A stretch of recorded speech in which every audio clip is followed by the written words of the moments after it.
Okay, you'll see here on our screen, everyone, that we really wanted to promote the National Health Science Conference for 2023, and it'll be in October. We'll be in Seattle, Washington. The pre-conference will be on Monday, October 16th, and then the regular conference will be all day Tuesday and Wednesday and a half day on Thursday. So it's a little different from the usual pattern.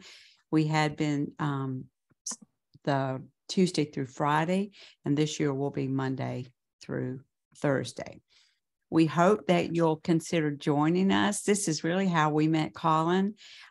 We heard such good things about his presentation through those that were at the conference, as well as in the evaluation summary. He was mentioned and his presentation was mentioned. And so that's how we invited him to be a part of our Wednesday webinar spring series. On our website, and you'll see there, healthscienceconsortium.org. And right on the homepage, it'll say for more information about the conference. On that page, there is the registration that is open. Within the registration, there's a hotel link for the Westin, where we'll be right downtown. There is also a request to attend letter. We call it our courage letter that teachers can use if they're submitting a request to attend, and it has all the costs in there. It's in a Word document you can download and make it your own, but it gives you a framework of justifying why it would be a great opportunity for you for professional development. And then there is a general agenda there that we know many of you need to attach to a request to attend. So with that, I just wanted really to mention that because that's how we met Colin. And you too can get famous like Colin as a presenter, and we might invite you to be a part of our webinar series. With that, Colin, I'm going to pass you the microphone. And I do know that you said you'd be willing to take questions within the chat. And also there may be a little bit of time at the end. We understand that you have been a classroom teacher for about 4 years there in Idaho, teaching EMS, EMR for 11th graders, I think you said, and then EMT for your 12th graders. Thank you so much for being here, and we look forward to your presentation. Okay, awesome. Well, happy to help. Let me do the screen share here. Let's see, does that look good? It does. All right, so briefly, real quick, because there is unfortunately a lot to cover in an hour. But I am a certified flight paramedic, and I'm also a special operations medic in 19 Special Forces Group out of Utah. And so this medical, I have a decent medical background. So, and also being a teacher, I do a lot of teaching in the military as well. So this should be a pretty good fit. So I'm actually going to start a 1 hour stopwatch right here. So I know people's time is important, and so I'm not gonna try to go over that hour. I'll try to leave a little bit of time at the end if we can, just for questions. And if something does come up, you are welcome to ask in the chat or whatever, and I'll try to answer the best of my ability. So it's all good if you're just curious immediately. If you have a question, it's all good. Okay, so this is going to be a shock review. So this is going to cover all the various types of shock that are out there, and kind of the up-to-date treatment. And unfortunately, a lot of it is going to be hospital level treatment. But the big thing for us as like working in EMS, or even just health science educators, or even just teachers, is that it's about recognition. And so we need to be able to recognize these red flags of these different types of shock, and then kind of be able to get them to the right place quickly. And some of these cases, there's things you can do immediately that will make a difference. And sometimes it's just getting them to the hospital quickly. So our cardiovascular system is going to be a heart, our vasculature, and our blood, so our arteries and veins and capillaries and all that fun stuff. And so this will keep coming up because all the various types of shock that are out there, they affect one of these three. And so I also will sometimes compare this, what you see here, to like a golf course with the sprinkler system. So just in that, our heart or our body has these three components. A golf course is going to have a pump, it's going to have water, and it's going to have the sprinkler pipes that water the grass. And if the grass doesn't get water, then the grass is going to die. And so that's the same thing with us, just with our blood. So some of our vocab here is going to be perfusion. So I'll kind of use this word throughout the presentation. And so it's going to be adequate blood flow. So if you say it's a perfused organ or a perfused tissue, that just means it has adequate blood flow, and you can have that exchange. And so another word I'm sure we've all heard of is homeostasis. And that's going to be, they're kind of the same thing. So homeostasis means that metabolic demands are being met and the body can exist without any sort of issue. So shock is a state of hypoperfusion or inadequate tissue perfusion. And so now you're not going to have that good blood flow for various reasons. And then the body will start to basically fall apart over time. And then our job is to kind of get in there, recognize it early, and catch it before it gets to that irreversible shock. So why does it matter? So why does shock and everything we're talking about matter? So in part, carbon dioxide can actually build up, and that can actually make our blood more acidic and actually start to damage our tissues. And our brain, our body actually evaluates carbon dioxide levels as opposed to oxygen levels in our brain, our brainstem that monitors how we should be breathing. So carbon dioxide is actually a very important thing to pay attention to. But then on the flip side of that, there's also impaired delivery of oxygen. And there's that thing, if you guys remember from high school, there's that Krebs cycle thing. And it has to do with aerobic or versus anaerobic respiration and just how the cellular metabolism basically. And if it's aerobic, there's oxygen involved, things go a lot better. And now if it's anaerobic, well, there's really, really a big reduction in the energy production of our cells. And there's even more waste products built up. So the real Krebs cycle, unfortunately, is this. I have had to, every time it comes up, I have to kind of relearn it. People do tend to forget it, but it is what we're talking about, just kind of that cellular level and how each cell works. So that cellular waste product can build up, and it's gonna make the blood a little bit more acidic. And over time, it can result in death. So we'll talk about, this kind of comes up a few times through the presentation. It's about shock progression. So the initial insult happens, whatever that may be. That may be an injury, maybe like a gunshot wound or a spinal cord injury or a bee sting or whatever may happen.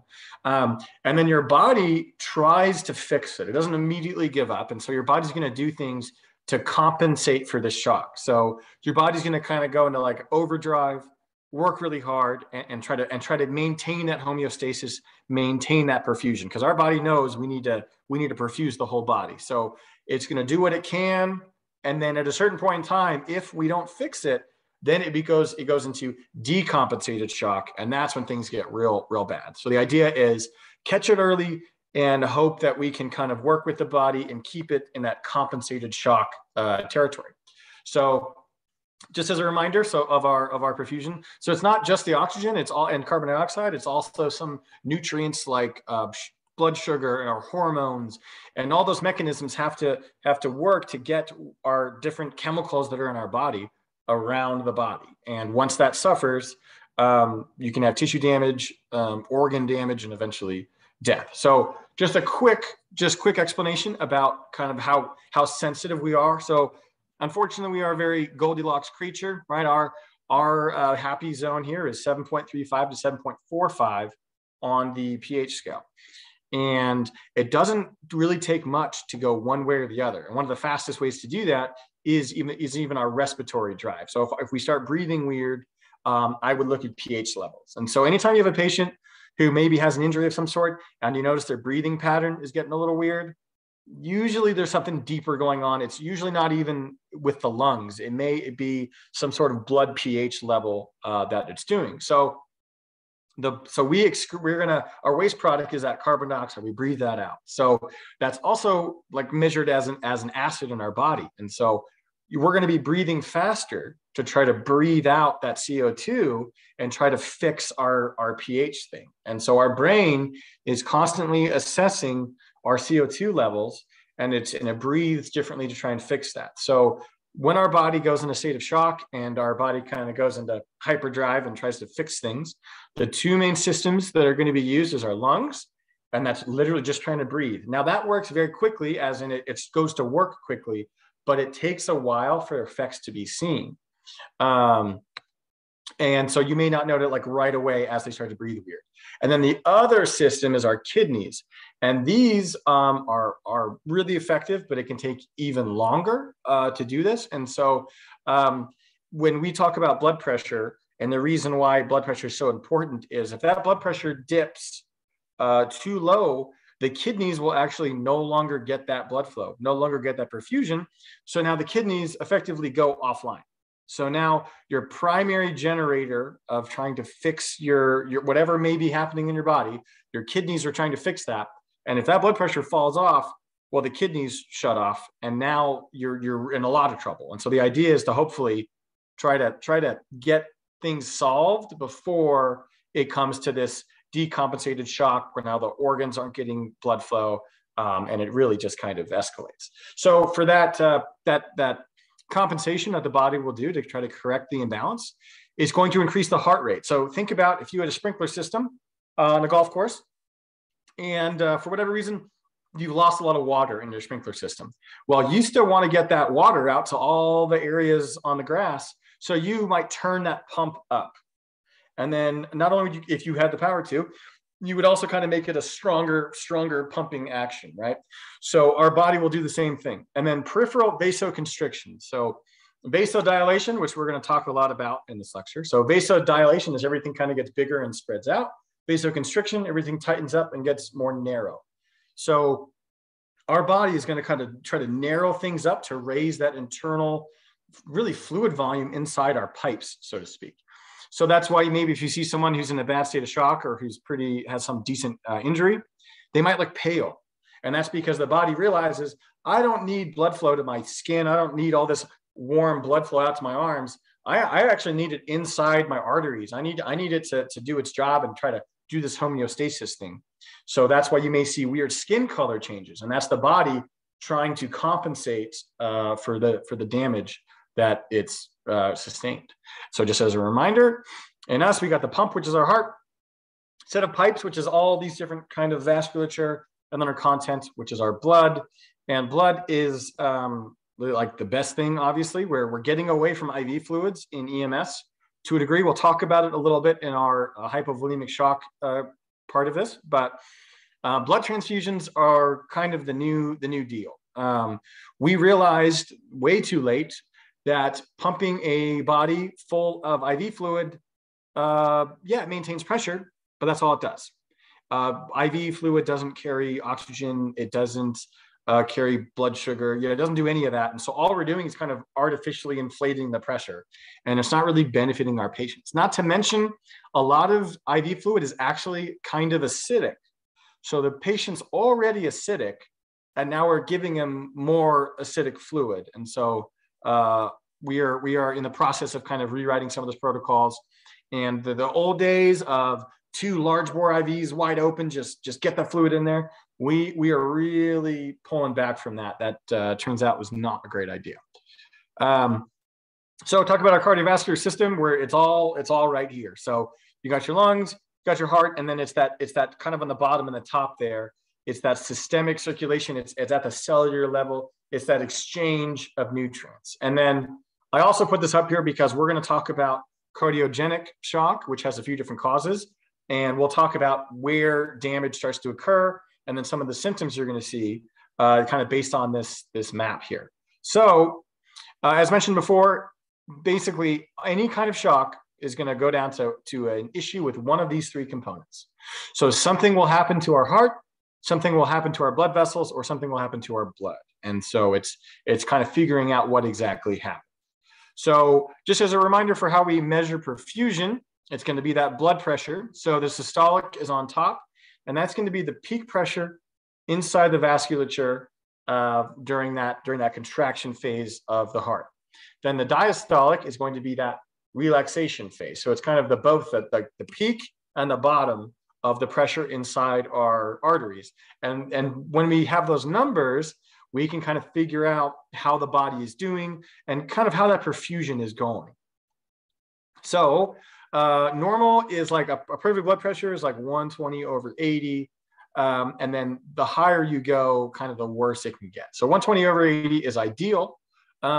Elevated is kind of like that 120, 130. And then some people will call this stage 1, or they'll call it pre-hypertension. They'll call that systolic like 130 to 139. And then really once you've hit 140 systolic or higher, or 90 on the diastolic, then you're kind of looking at your actual hypertension. And of course, above that, all the way up to like 180, we actually are going to call that a hypertensive emergency. And that does need to be evaluated and treated somehow, because our pipes are really meant for that 120 over 80. That's what our arteries and capillaries, that's just what makes sense for us. So if all of a sudden we are consistently at 180 or even 140 for a long period of time, it's going to do damage and things are going to start to go wrong. It's just like in our water pipes inside a house or inside that sprinkler system. If it just has that whatever water pressure that it's kind of designed for and it works well, that's great. But if you start upping that pressure, eventually that system is going to break down, because it's just not meant to have that high of blood pressure or water pressure the whole time.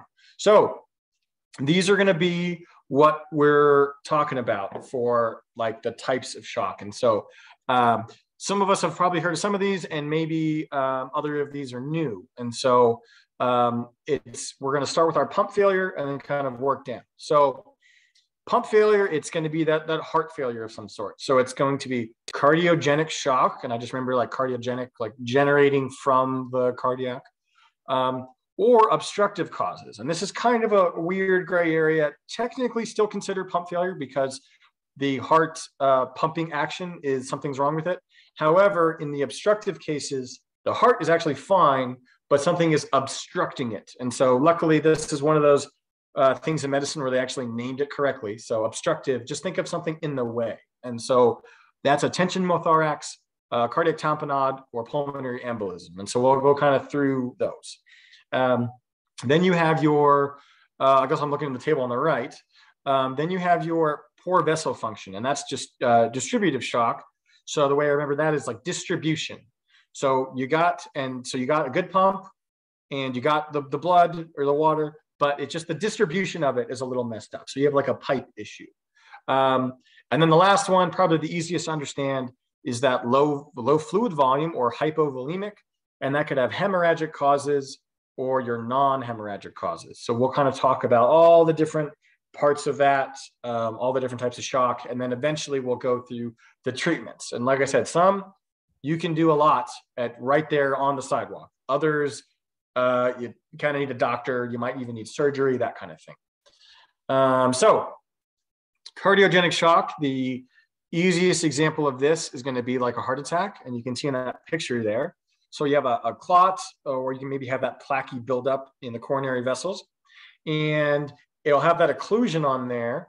And so as the blood is flowing through the heart, and once the heart goes without blood supply, it tends to suffer pretty quickly. Our muscles can go without blood supply for actually a few hours without any major issue, whereas the cardiac tissue is much more sensitive, and it starts to let you know real quick if you're having a cardiac or coronary blood flow issue. And so cardiogenic shock. So the body is unable to meet the demands of the body because something is wrong with the heart. And the perfect example of that would be like a heart attack, like you just saw in that previous slide. But there can be a few other things that with the heart tissue itself, valvular disorders, things like that. And some of the effects of that is, well, a large section of that heart muscle may no longer move very well, or may not move at all, because it's gone enough time without that perfusion that the tissue just starts to die. You can also have dangerous heart rhythms, or like dangerous heart beats. So ventricular tachycardia, so it beats really, really fast, or ventricular fibrillation, which is when the heart more or less looks like it has a seizure. It's ineffective. It's just kind of just moving erratically. And about 70% of our patients who have heart attacks are actually in a state of ventricular fibrillation. So no blood is being moved. The heart is just kind of spasming. And then you have SVT, which is basically a heart rate that's so fast, you're almost not pushing enough blood either, because once you're beating like 200 beats a minute, I mean, how much blood are we really pushing if it's going 200 beats, right?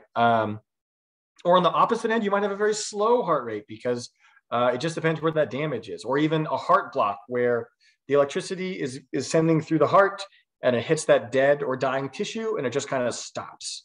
And so the pump is obviously a very sensitive organ, a very important organ. And so cardiogenic shock is when something is wrong with the pump tissue itself. So you could have some of these things, like I mentioned before, your septal defects, your arrhythmias, things like that maybe you were born with, perhaps, that maybe showed up later. Or you can have your external causes, which are going to be your pneumothorax, your tamponade, and your pulmonary embolism. And so on those three, the pump is actually okay, but it's something is in the way that's preventing it. So at the end of the day, it's the same effect. You are not getting a good homeostasis. You are not getting that perfusion, but it's because something is in the way preventing that heart from doing its job. So I know some of these slides are a little busy, but you know, I'm not trying to have a 150 slide PowerPoint either. So cardiogenic shock, we're talking about. So what might we see in our patients? And then you could actually see these symptoms actually pretty quickly because that heart is such an important organ. So if you remember back to that picture of like the heart and the lungs and the blood flow, so depending on your symptoms, you can almost figure out what side of the heart is being affected by the symptoms you're seeing. So a left-sided heart failure will cause pulmonary edema. So what that just means is like fluid and kind of swelling in the lungs. And that is because blood and fluid is backing up into the lungs. So what happens is your blood will go through right atrium, right ventricle, into the lungs, do its thing. It'll circle back. It'll try to drop into the left atrium and then to the rest of the body. But because the left side of the heart is failing, it's just a traffic jam. So think about, I'm gonna say Houston or Atlanta, some of those cities you've heard about where there's really bad traffic, right? So that all the red blood cells are coming in and they hit that traffic jam, and it starts to back up in the vasculature, and the lungs are right there. So it starts to back up into the lungs. So you might see that pulmonary edema, or you might even hear it. They might start coughing, or maybe if they're laying on their back, that fluid will actually spread out and they'll say, I can't lay down, I cough too much. Now, conversely, on the other side is your right-sided heart failure, but the exact same situation. So blood goes up to your head, does its perfusion up there. Now it's going down to the heart and it hits that traffic jam. And now, same idea, it backs up. So you're going to see these jugular veins will start to get really big because that blood has nowhere to go. And so you'll see it go up there. And then you might even see some fluid build up in your feet for the same issue. Your blood's coming up from your lower body, hits the traffic jam, and then just starts backing up. So if it's a cardiac condition, you always want to think about like lung issues, and you can think about blood flow and look at that jugular vein, and then even look down at their feet, and that might tell you what's going on. You're going to have some of that cool, clammy, pale skin, and that's because of that vasoconstriction. So the body knows something is wrong, and so it's going to pull blood in from the exterior, and it's going to try to put it in the vessels and try and fix this problem. And you're also going to see that increased breathing rate, and that's probably because there's some sort of acidosis building up, and it's going to want to fix that. Now, cardiomegaly is a side effect of this cardiogenic shock. However, this is maybe for someone who has long-term heart failure, like your congestive heart failure folks. And this is something where they have congestive heart failure and it kind of just gets worse over time. Like they can survive with it. Maybe they take some medications. And it just, if they don't make the changes they need to make, it can lead to cardiomegaly. And as you can see on X-ray there, pretty obvious how that's kind of builds up over time. And the heart is a muscle just like your bicep.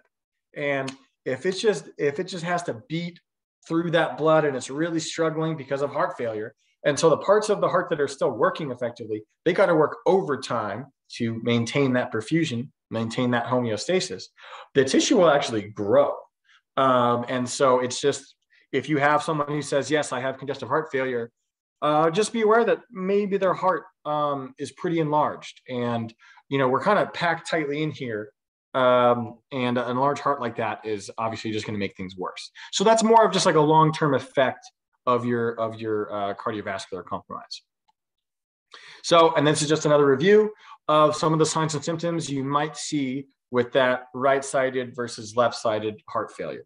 And it's really think about a traffic highway flow, right? Like where's traffic going to go? If there's a car accident, where does it back up into?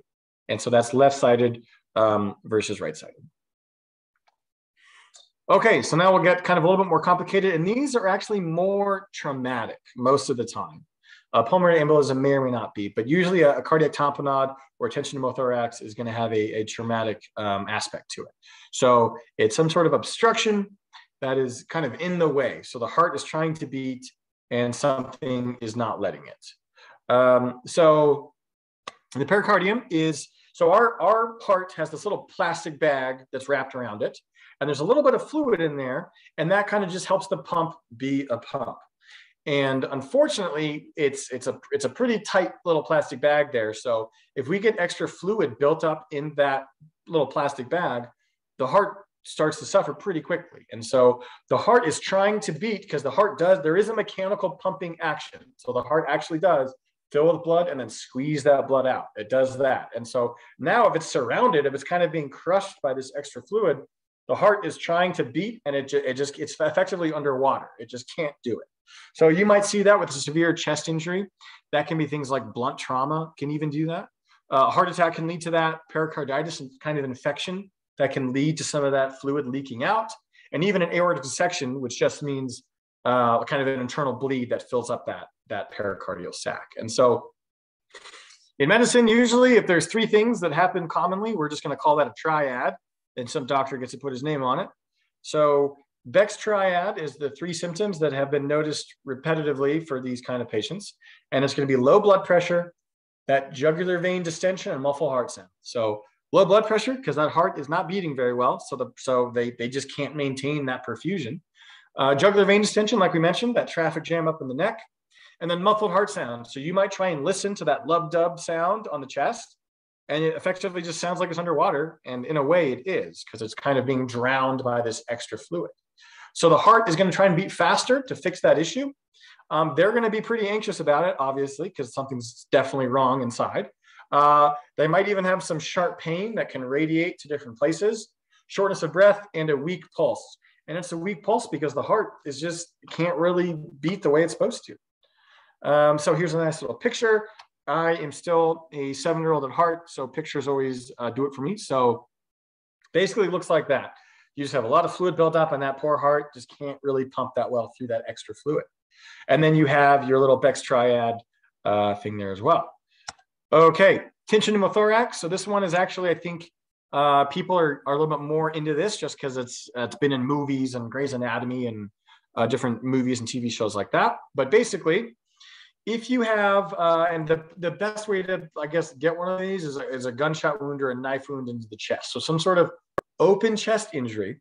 Our diaphragm creates that negative pressure. So air is just going to come in. So when that diaphragm contracts and creates that negative vacuum kind of in this box here, that air is just going to get sucked right in. And it's going to literally form this air bubble inside the chest.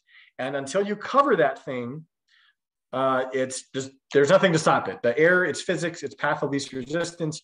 Air is just going to keep on coming in.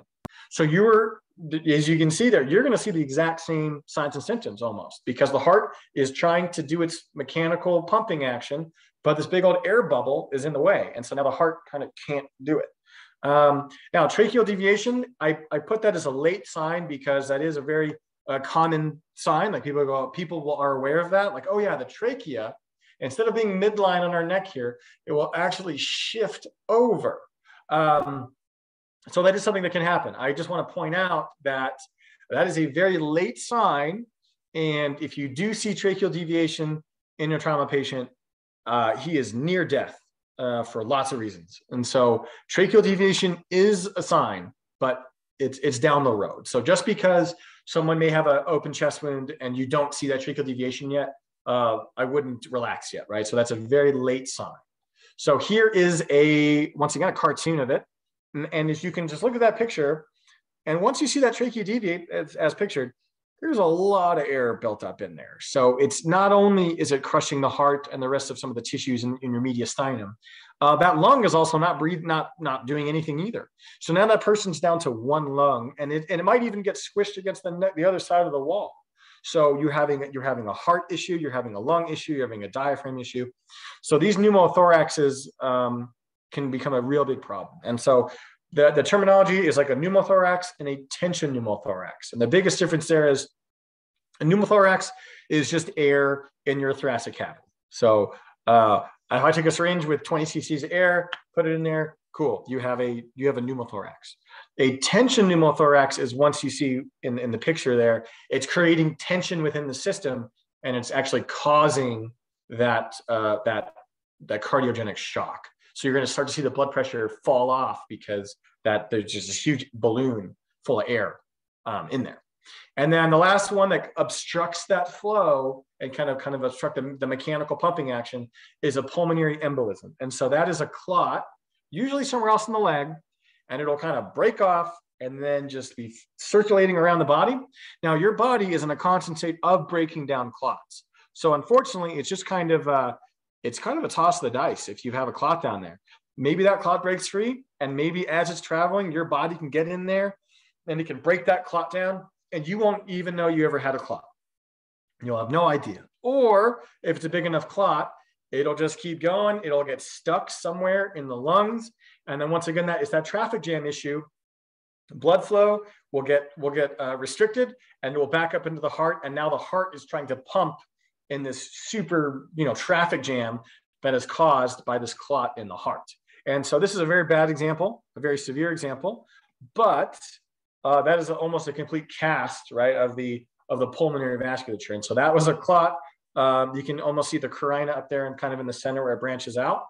And that clot just led to more and more clots. And it just basically filled up the entire lungs vasculature with clotted blood. And as you can tell, there's really no way to survive that. When these pulmonary embolisms, unfortunately, can go from bad to worse very quickly. Whereas a heart attack, it's kind of about location. So it's like maybe you have an obstruction in a small vessel, and it just like takes a while for the damage to show up, and they have a little bit of chest pain, and then it kind of goes away, and then it feels better, and it can get a little weird.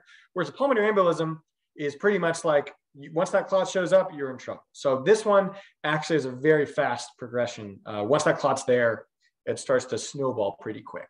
But what you're going to see is shortness of breath, chest pain. The heartbeat's going to start to become irregular from all that backing up that's happening.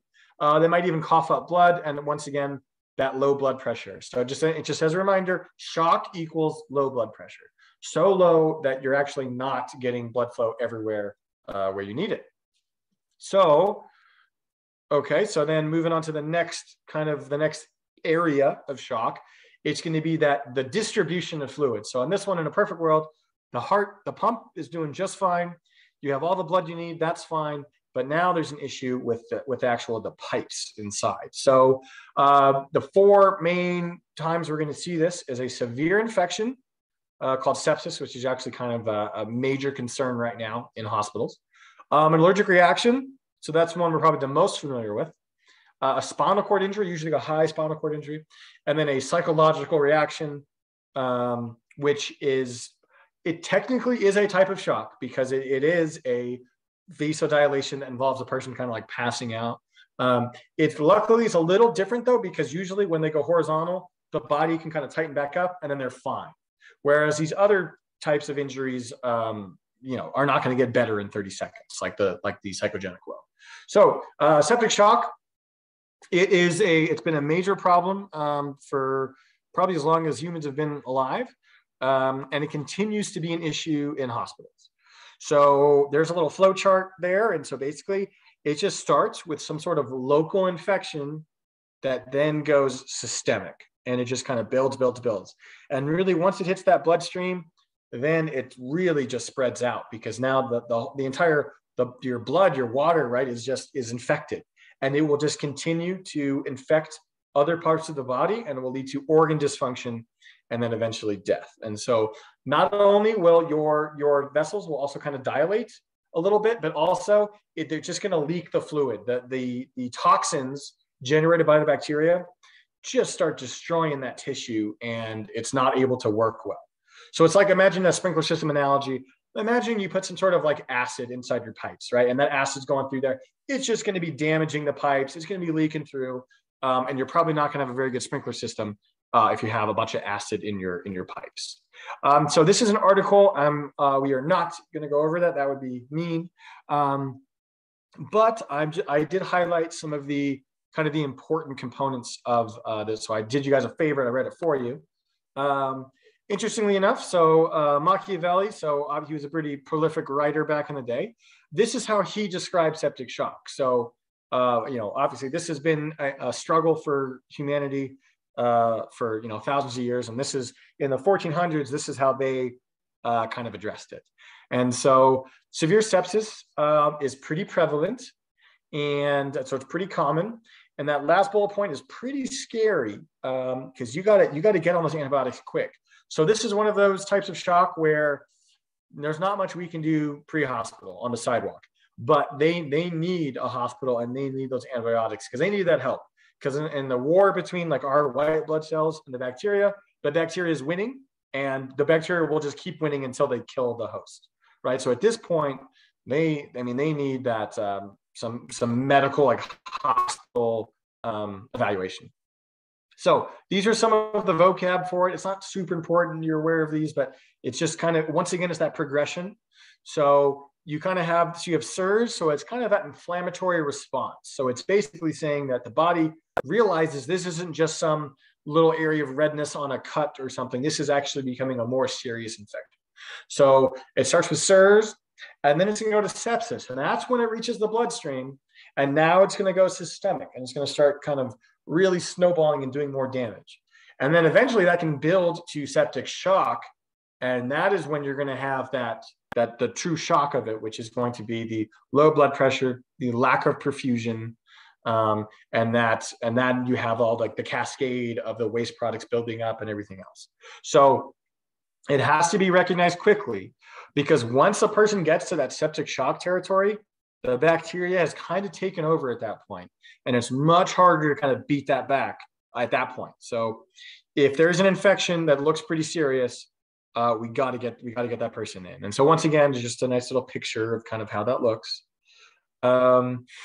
And some of the signs and symptoms, I know this kind of looks like your typical infection you might have. However, the 2 points, or I guess 3 points, are a little different. Is you're going to be acute confusion. So if someone's pretty sick, or they have some sort of infection on their arm or something, and all of a sudden they're a little altered mental status, that's a major red flag. If their urine levels are lower than normal, that shows that they are severely dehydrated. They're probably getting some of that fluid leaking. Hypotension and rash, and that rash also kind of shows that it's like a systemic full body infection. So see, these are some of the things you're going to see.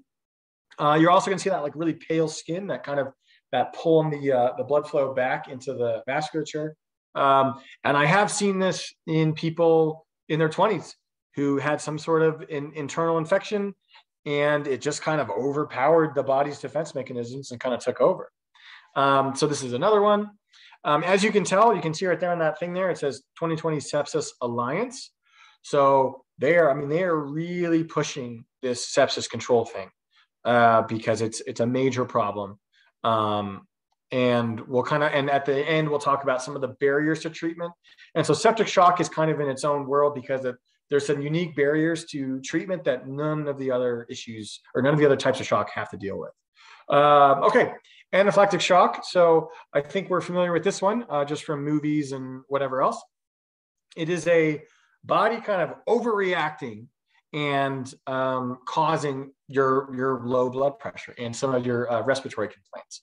So that can happen from some people's vaccines or certain medications. It can happen from stings. That's what we think of, like the bee sting, or maybe like peanuts or something from ingestion, or even inhalation. Some people are really sensitive to even the latex powder. Sometimes can put someone into a state of anaphylactic shock. So the body detects that kind of offending agent, and then it just freaks out, and it's going to dump a bunch of things that the body's like trying to help, but it kind of just overdoes it. So it's going to release some histamines and some leukotrienes, and it's going to cause that widespread vasodilation. Some of that increased permeability, just like septic shock, some fluid leakage. And it's also going to cause some airway muscle constriction, so that airway might be starting to tighten up. So once again, pictures, all pictures. It's a little flow chart of just kind of what happens inside the body. So allergen or an antigen affects the body. Your body's antibodies go to work, and then it just kind of overdoes it, and it releases too much histamine and some of your other like defense chemicals, resulting in your anaphylactic shock and some of your airway issues. So we are used to thinking about our anaphylactic shock or anaphylaxis as your respiratory complaint and your low blood pressure, maybe some hives. And so, and that all that is true. However, I'm just pointing out here that there actually are some other things as well. So it's not just like the big three we think of. There also could be some GI complaints and some other things like that. So it could be a little bit deeper than just that. This is a busy slide, so we're not going to spend a lot of time on it, but it's just, once again, proving my point that it's not just kind of your respiratory issue. It could be all sorts of other things, including that GI component that we don't typically think of when we think of our anaphylactic shock. Okay, neurogenic shock. This is a pretty sad one because there's not much we can do about this as far as treatment. So usually a result of a high spinal cord injury, but it could happen from tumors, certain brain conditions, things like that. Really, anytime there's an issue with the spinal cord, an obstruction to the spinal cord, and you can see on the right on that picture there, those vessels are going to dilate. So our spinal cord is that information superhighway. So our brain is constantly telling our body to vasoconstrict, vasodilate, hey, pop your hair up, hey, sweat, hey, do this, hey, do that. Well, once you have that spinal cord injury, that information superhighway no longer works. So your brain is saying to do, telling your body to do all these things, and the information just never gets there. And so as a result, everything just dilates out. Everything, because there's no one in charge anymore, basically. And our default state is just to kind of dilate out. So it's kind of that primary and the follow-on secondary injuries that lead to the loss of sympathetic tone. So we're talking about our parasympathetic and our sympathetic nervous systems, which kind of do this. And so this is like damage to the nervous system. And it's pretty serious, and it happens usually right away. And so they're going to have that drop in blood pressure because everything dilates out. Their heart rate can get pretty slow, and they're not going to be able to regulate temperature at all, because all those commands of our body saying, hey, tighten up, hey, dilate, hey, do this, it just dead ends right there where the injury is. So none of that information gets there. So you might actually have really flushed, warm skin because our body is telling us to tighten up and it just doesn't. And so you might feel that, oh, they're really warm down here in their lower extremities. And that could be because the body is just flushing out. And kind of like we've already said. So some of the temperature issues, slow heart rate, and some of that low blood pressure, AKA shock. Okay, so psychogenic shock. Syncope is the word for just fainting. So they might see some bad news. They might get some bad news or see something kind of violent or bloody or triggering, we'll say. They just kind of pass out. I just had it happen to me in class last week with a student. So it happens. It's usually what we say is non-life threatening because they will fall over, and then usually they'll kind of recover, and that's it. Assuming that it's not some other issue like a brain aneurysm or something like that. Okay, yeah, so the treatment, I guess we'll talk about treatment at the end. It's really just like hang out with them for a second, don't have them stand up, and they're usually pretty fine. So that is a type of shock, but it's not really as serious because they recover pretty quick. And then your hypovolemic shock. So that is just hypovolume, so low volume. It can happen from hemorrhagic, so blood loss, or going to be your non-hemorrhagic causes like your diarrhea, vomiting, dehydration. Now, your non-hemorrhagic causes of hypovolemic shock, you're going to see that more in like babies and infants, things like that, who have some sort of illness. So, okay. Let's see here. There we go. Okay, didn't want to move for me. All right, so hypovolemic shock signs and symptoms. Well, anxiety and agitation. That mental status is going to be one of the first things you see. So they're going to get kind of anxious, kind of agitated, because the body can tell that something's wrong. Cool, clammy skin. It's pulling that blood back. Confusion, decreased urinary output, general weakness, rapid breathing. So these are all signs and symptoms that something is not right with the body. So just as a reminder, because we'll kind of move on to some of our treatments. Compensation, your body's trying to fix it. It's going to overdrive to do what it can to turn the ship around, so to speak. However, decompensated is when it just kind of falls off a cliff. The body has worked, and it's just out of fuel. It just can't do it anymore. And then you'll see that blood pressure fall. So usually that blood pressure may be the last thing. And if you think about it, once you've lost your blood pressure, what else is there to lose, right? There's really nothing, there's nothing left for your body to do other than kind of just give up. So blood pressure is usually the last thing we're going to see change. Okay, just another little slide there of like what we'll see with compensation and what we'll see with our decompensated. And in fact, sometimes they will decompensate so bad that they will no longer have a radial pulse because the body says, you know what, I don't need blood flow to my fingers. I don't need blood flow to my toes. I need blood in here. I need to keep this brain going and the heart and the lungs going. So you might, and of course they will look very pale, and you can try to find that radial pulse, and you may not have it. And then you check that carotid. If they have a carotid but they don't have a radial, that's usually indicative that they have really gone decompensated shock, and the body's kind of giving up. And it's like, this is the last thing the body can do is pull that blood in and just like hope that somehow, we're going to recover. So again, blood pressure, last thing to change, and expect shock. Really, almost, I would say expect shock or maybe plan for shock.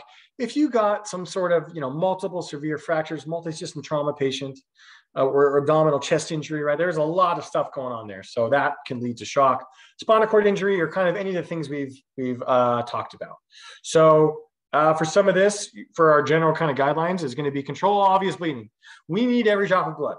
So in the event that there is a bleed going on, we got to have that blood inside. So treat all bleeding regardless of kind of what's happening. Now, if you are worried about that spinal cord injury, you're probably going to want to mobilize their spine, because the more movement that spinal cord does, the more damage could occur. So we got to be really careful, really slow it down. If we try to rush through this and just like, all right, just get them on the gurney, get them in the hospital, you could actually make it a lot worse. So it's okay in some of these cases to slow it down a little bit and make sure we're not making that spinal cord injury worse. Try not to give them anything by mouth, because that can lead to vomiting and aspiration. And this place blankets part, hypothermia is a very important component. So since they've lost all this blood, their body is not effectively working anymore. So that temperature regulation piece is not effectively working anymore. So we need to help them out, because their hypothalamus is kind of going haywire with the shock going on. So we need to assist them. Hypothermia can actually be a pretty big killer, especially in the context of a bleed, because hypothermia can alter the way that we clot. So hypothermia is a pretty big deal. Cardiogenic shock treatment. So this is going to be like your classic examples, like a heart attack. Yikes. Not much we can do here. EMTs can push some like nitroglycerin or some aspirin. Paramedics can push a few higher level drugs than that. But I mean, they need a hospital. You cannot really solve a heart attack on the sidewalk. They got to get advanced level treatments. Obstructive shock. So we'll talk about the three different types and how you treat that. So increasing cardiac output is the priority here, because the heart is not able to beat. So do what you can.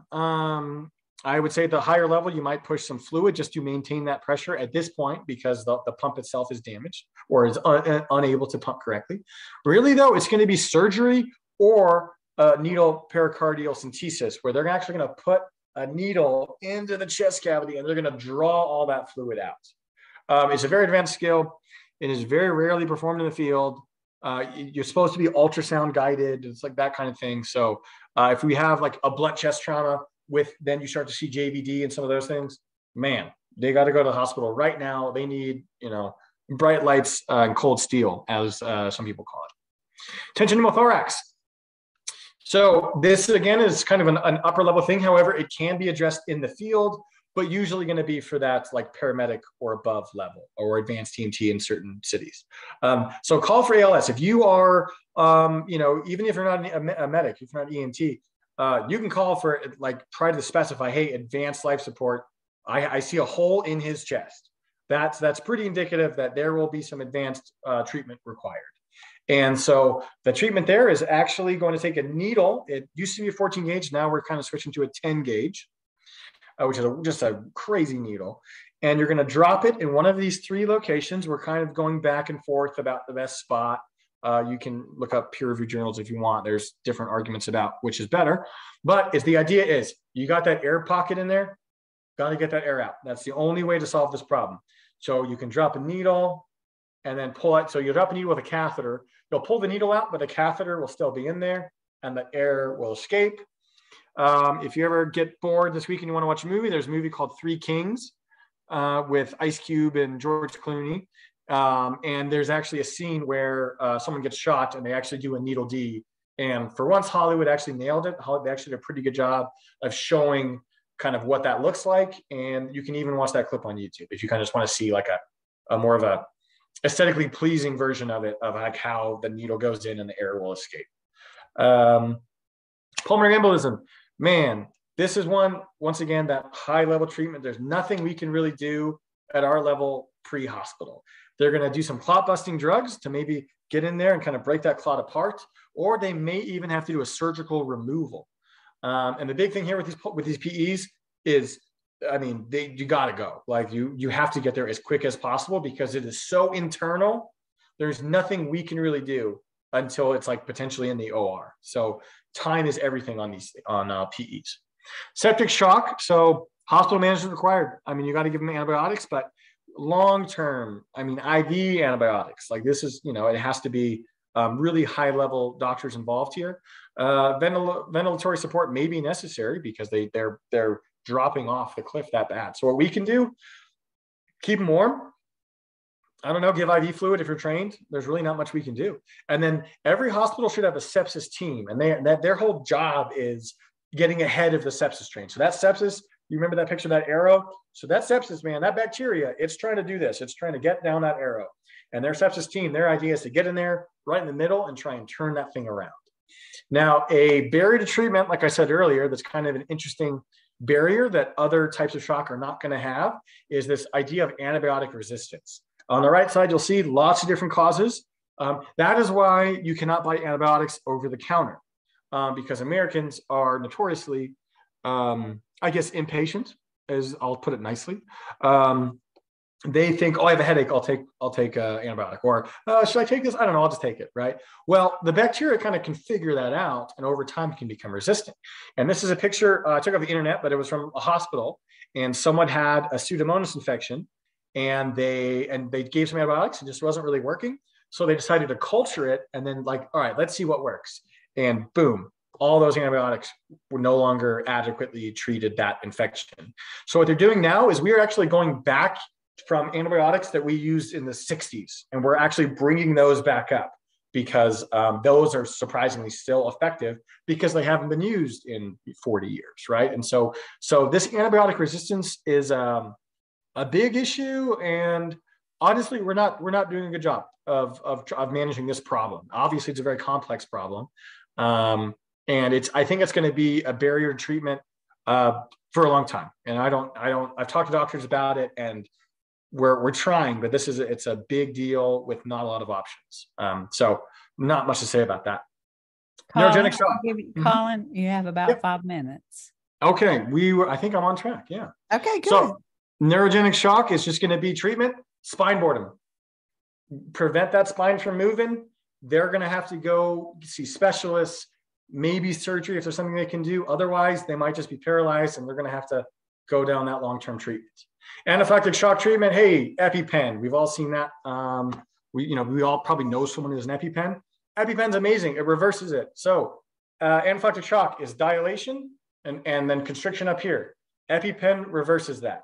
It tightens your vasculature and it expands your lungs. So it's like the perfect reversal agent. So anaphylactic shock, hit them with an EpiPen if they have it. Boom, that'll usually turn it around pretty quick. And so there you go. It's a direct reversal agent for our anaphylaxis. There you go. Okay, psychogenic treatment.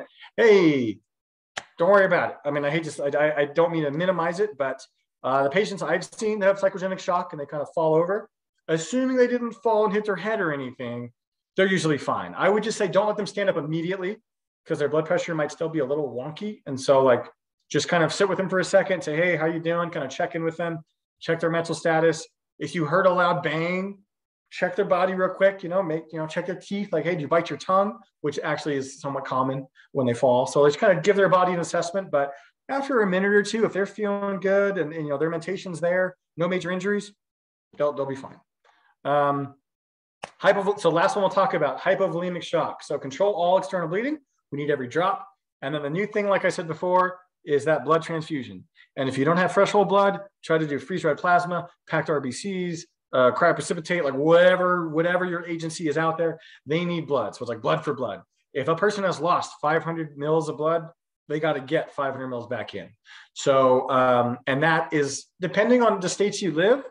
Some states are actually, Oklahoma, weirdly enough, Oklahoma is actually kind of the head of the curve on this. And they are actually doing a lot of whole blood transfusions in the field in the back of an ambulance, which is pretty cool. Idaho is a little bit more delayed. Flight paramedics are already doing that, but some of your typical EMS agencies are still a little afraid because if you do the wrong blood type, bad things can happen. However, it's 2023. I think we figured it out. And if you use O negative, low titer, the transfusion reactions are less than 1%. So it's pretty safe.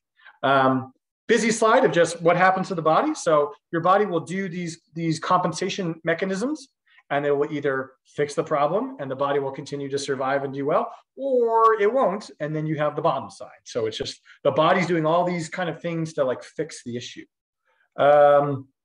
Okay, another busy slide. You can look up these slides if you want, out like on the internet or whatever. Just kind of comparing and contrasting.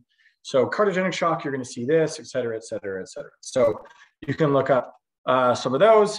And then I just threw this to make a dig at the VA because that's where I get to my healthcare.